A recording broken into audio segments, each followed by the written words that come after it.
Dear friends, अक्सर हमने बचपन में सुना होगा कि चाय मत पियो, चाय पीने से काले हो जाओगे। कितनी सच्चाई है इस बात में।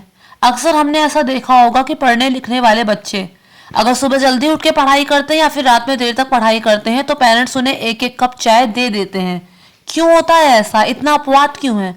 तो इसी बारे में हम बात करेंगे। तो चलिए शुरू से शुरू करते हैं। फ्रेंड्स, चाय का आविष्कार 5000 साल पहले हुआ था और इसका आविष्कार जो हुआ था वो चीन में हुआ था। शुरुआत चीन में हुई थी। वहां पर ऐसा हुआ था कि जो सम्राट सेन नोंग थे, उन्होंने उबलते हुए पानी में कुछ पत्तियों को गिरते हुए देखा और जब वो पत्तियां पानी के साथ उबल गईं तो उन्हें इस चीज का एहसास हुआ कि ये तो नया पेय बन गया, पीने की चीज बन गई और ये ताजगी देने वाला पेय है। अब चीन से जापान में चाय पहुंची। फिर 16वीं सदी में यूरोपीय व्यापारियों द्वारा दुनिया के अन्य हिस्सों में ये फैल गई। ब्रिटिश ईस्ट इंडिया कंपनी ने चीन के एकाधिकार को तोड़कर भारत में चाय की खेती की शुरुआत की, जिससे ये भारत का महत्वपूर्ण पेय बन गई। जापान की संस्कृति का यह हिस्सा कुछ इस तरह से बनी थी कि लगभग 8.5 ईस्वी जापानी भिक्षुओं ने चीन से चाय के बीज लिए, पत्तियां ली और जापान में लाकर चाय की खेती की। जापानी जो बुद्धिस्ट मंक होते हैं, उनका जो मुख्य काम होता है वो ये होता है मेडिटेशन और ध्यान, जैसा कि महात्मा बुद्ध ने किया था। वो बोध गया में बरगद के पेड़ के नीचे बैठे थे, वहां बैठकर उन्होंने ध्यान लगाया था। वो ध्यान उन्होंने लगाया था, वो एकाग्रता उन्होंने की थी कि उनका ध्यान कुछ इस तरह से लग गया था कि उनका जो तीसरा चक्षु था वो खुल गया था और वो तीसरा चक्षु उन्हें उन्हीं के हजारों जन्म साफ साफ उन्हें दिखाई दे रहे थे। ऐसा था। तो जो बुद्धिस्ट मंक होते हैं उनका जो मुख्य काम होता है वो यही होता है, सक्रियता, मेडिटेशन, एकाग्रता। तो उसके लिए वो लोग चाय का सेवन करते हैं, लेकिन वो हम लोगों जैसे चाय नहीं पीते हैं, वो हरी चाय पीते हैं, वो ग्रीन टी पीते हैं।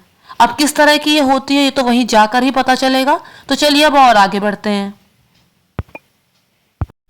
भारत में जब ब्रिटिश आए थे तो उन्होंने ये सोचा कि चीन का तो एकाधिकार है चाय पर, हमें उसे खत्म करना होगा। तो उन्होंने सोचा कि क्यों ना चाय की खेती जो है वो इंडिया में ही की जाए। तो उसके लिए जो सबसे पहले सुझाव था वो दिया था 1834 में लॉर्ड बेंटिंक ने। उन्होंने ये सुझाव दिया था कि चाय की खेती इंडिया में ही करेंगे और 1835 में उन्होंने इस सुझाव पर काम भी किया। चाय के बाग लगाए गए। रॉबर्ट फॉर्च्यून चीन से बीज और पौधे चुरा कर लाए थे और इस तरह से चाय उद्योग की उन्होंने स्थापना की थी। तो फ्रेंड्स, यहाँ पर एक वर्ड यूज होता है, चुरा कर लाए थे। फ्रेंड्स, ये बात आज से नहीं है, हमेशा से है। चीन अगर कोई अच्छी चीज होती है, अच्छी तकनीक होती है, तो उसे वो अपने तक छुपाने का प्रयास करता है कि किसी और को ना पता चल जाए। हाँ, लेकिन कोई बुरी चीज होती है, जानलेवा चीज होती है, तो वो उसे पूरे विश्व में फैलाता है। अब वो जो कोरोना काल था वो इसी का तो उदाहरण था। तो चलिए और आगे बढ़ते हैं।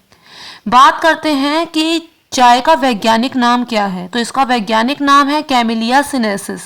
चाय की फुल फॉर्म क्या है? Taste and energy. चाय के फायदे क्या हैं? दिन में 2 कप चाय अगर पिएंगे तो उसके कुछ फायदे ये हैं कि उससे सक्रियता आती है, थोड़ी नींद कम लगती है, थोड़ी एकाग्रता बढ़ती है, पाचन ठीक रहता है, ताजगी आ जाती है। इसके अलावा अगर काली चाय पिएंगे तो उससे कब्ज की समस्या नहीं होगी। बिना दूध की चाय अगर पिएंगे तो उससे कब्ज की समस्या नहीं होगी, पाचन तंत्र दुरुस्त रहेगा। इसके अलावा ये बालों को चमकदार बनाने और त्वचा को चमकदार बनाने में भी काम आती है। अगर पानी में चाय की पत्ती को उबाला जाए और उस छान के उस पानी को एज अ टोनर अपनी स्किन में लगाया जाए तो दाग धब्बों को वो बेअसर कर देती है, दाग धब्बे कम करने का काम करती है। लेकिन एकदम से नहीं होगा कि अभी लगाया शाम तक छुट्टी, उसके लिए 1 हफ्ता वेट करना होगा, उसके बाद धीरे धीरे असर दिखाई देगा। इसके अलावा चाय में कुछ महत्वपूर्ण खनिज होते हैं, पोटेशियम होता है, मैग्नीशियम होता है, जो आवश्यक होते हैं। तो जिस वजह से चाय के कुछ फायदे भी होते हैं।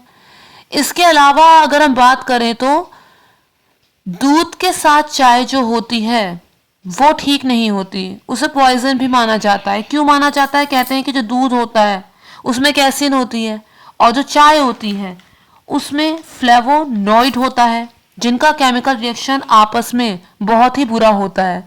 तो इसलिए दूध वाली चाय जो होती है वो बहुत नुकसान करती है। अगर कम चीनी की चाय पी जाए, हर्बल टी पी जाए तो वो फायदेमंद होती है। इसके अलावा ज़्यादा चाय पीने से शरीर में आयरन की मात्रा कम होती है, जिस वजह से हीमोग्लोबिन घटता है।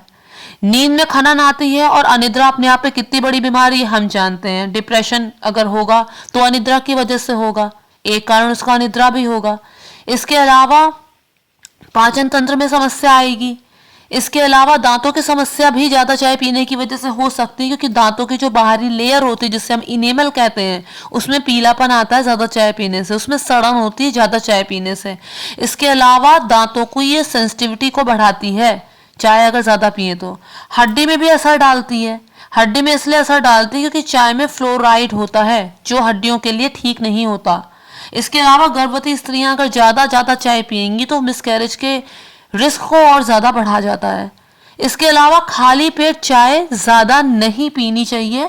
अक्सर लोग पसंद करते हैं खाली पेट चाय पीना, कुछ की मजबूरी बन जाती है कि अभी ये काम कर ले, फिर नहाएंगे, फिर पूजा करेंगे, फिर उसके बाद नाश्ता करेंगे, चलो एक कप चाय पी लें, फिर थोड़ी देर बाद चलो एक कप चाय पी लें। तो उससे क्या होता है, उससे ये होता है कि प्रोस्टेट कैंसर का खतरा बहुत ज़्यादा बढ़ जाता है। इसके अलावा मेटाबॉलिज्म को बढ़ावा मिलता है। अब एक मिथ आता है कि क्या चाय पीने से काले होते हैं? तो फ्रेंड्स, चाय पीने से कोई काला नहीं होता। बचपन के समय में बड़े अक्सर बच्चों को ये कह के डराया करते थे क्योंकि बच्चों के लिए चाय ठीक नहीं होती। बच्चों के लिए चाय इसलिए ठीक नहीं होती क्योंकि इसमें कैफीन की मात्रा होती है, और जो बच्चों के स्वास्थ्य के लिए बहुत ज़्यादा गलत होती है। उनकी हाइट को वो कम कर सकती है, और उनमें दूसरी प्रॉब्लम्स को भी जन्म देती है। तो इसलिए बड़े मना करते थे बच्चों को चाय पीने से, इसलिए ये बात कही गई। हाँ, ये ज़रूर सच है कि चाय अगर पियेंगे और स्पेशली ज़्यादा चाय पियेंगे तो स्किन की नमी को ये कम कर देगी। स्किन की नमी को कम कर देगी यानी कि मॉइस्चराइजर को सुखा देगी। मॉइस्चराइजर को सुखा देगी यानी कि चेहरा डल दिखाई देगा। इसके अलावा होठों में पिगमेंटेशन भी हो जाता है। जो लोग ज़्यादा चाय पीते हैं तो उनके होंठ जो होते हैं वो गहरे रंग के हो जाते हैं, काले काले से हो जाते हैं, लेकिन वो एक टेम्परेरी चेंज है, परमानेंट नहीं है। तो चाय पीने से ये इसका थोड़ा नुकसान होता है। इसके अलावा खाली पेट ज़्यादा से ज़्यादा चाय पीना या फिर स्ट्रॉन्ग टी पीना वो पेट में अल्सर की समस्या को भी बढ़ा सकता है, अंदर जख्म भी कर सकता है। तो थोड़ा सा इस चीज़ का ध्यान रखना चाहिए। तो फ्रेंड्स, जैसा कि मैंने बताया कि जो कम मात्रा में चाय होती है वो शरीर को डिटॉक्सिफाई करने का काम करती है, हानिकारक तत्व बाहर निकाल देती है। और जो काली चाय होती है और स्पेशली जो नींबू की चाय होती है वो कब्ज की समस्या से निजात दिलाती है। तो यहाँ पर इसके प्लस पॉइंट भी हैं। तो फ्रेंड्स, कुल मिलाकर हम ये कह सकते हैं कि जिस तरह से आग के साथ धुएं का होना स्वाभाविक है, तो वैसे भी किसी भी चीज़ के अच्छे पहलू के साथ उसका बुरा पहलू भी होता है।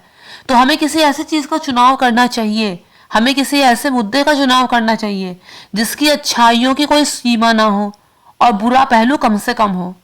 तो फ्रेंड्स, मैं उम्मीद करती हूँ वीडियो पसंद आया होगा। अगर पसंद आया हो तो मेक श्योर मेरे चैनल को सब्सक्राइब, वीडियो को लाइक और शेयर ज़रूर कीजिएगा। Thank you friends, thank you so much.